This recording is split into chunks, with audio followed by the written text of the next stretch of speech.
E quem fala muito dos mais ricos é o presidente Lula. Exato. Ele bate nessa tecla. Aliás, ele fala, né? Ele fala de tudo. E as falas do presidente são notícia dia sim, dia não, ou dia sim, dia também, né?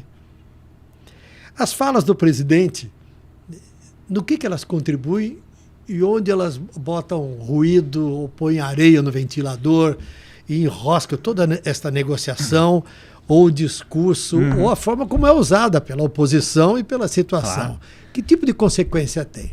Eu acho que tem muitas consequências e tem muitas motivações também. O presidente foi eleito com 60 milhões de votos, então é evidente que ele tem o espaço de poder dele.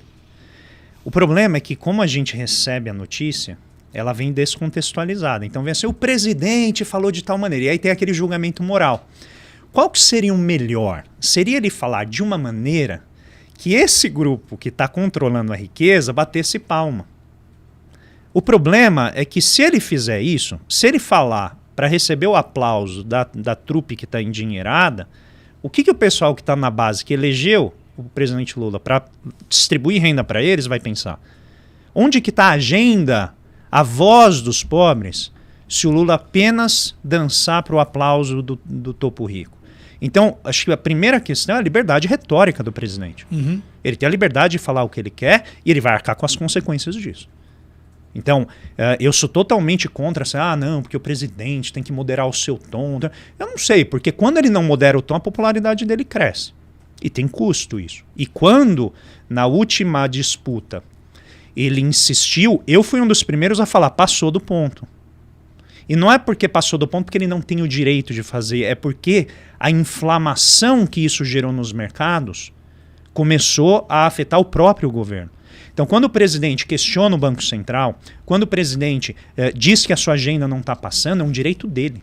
Por isso que a gente demarcou instituições para dizer, presidente, fale o que você quiser, só não vai interferir. A lei das estatais, a autonomia do Banco Central, independência dos poderes e tal, tudo isso é para quê? Fale o que você quiser. Só não mexa lá.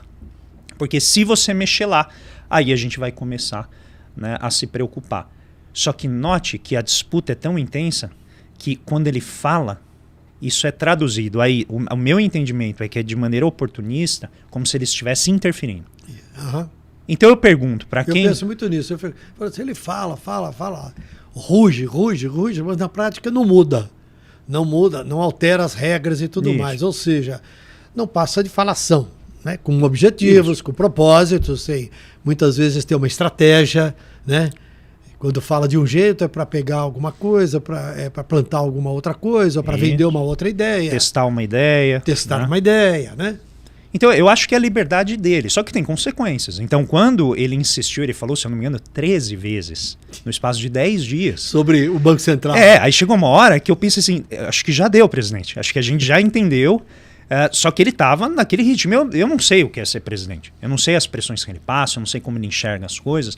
Então... Como que eu vi que passou do ponto? Que a taxa de câmbio começou a bater 5,70.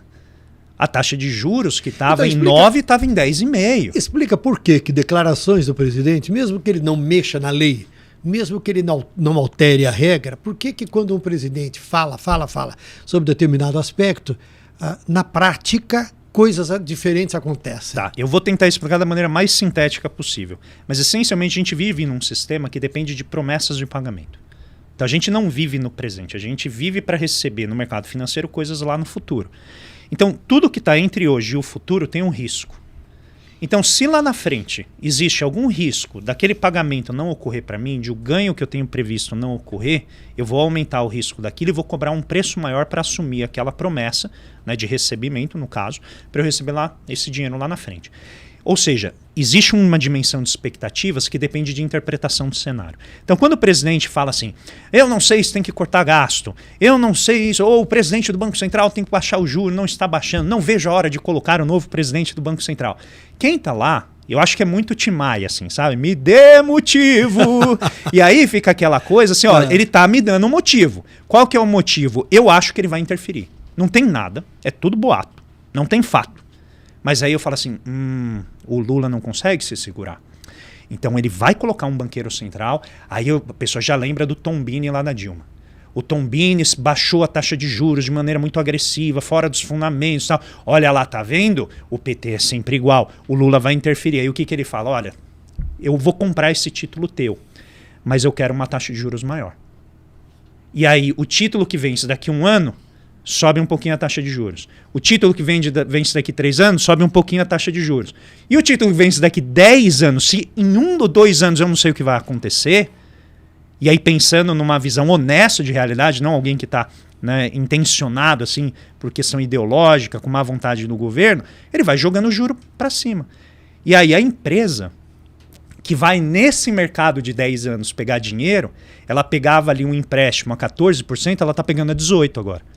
Então ela falando, eu vou parar esse projeto de investimento porque o crédito está muito caro, o BNDES não abriu uma linha que me ajuda, não tem a linha que eu preciso, ou eu não consigo me classificar para essa linha, então eu não vou fazer o investimento. E aí aqueles 10, 20 empregos que ela ia gerar, ela não gera mais.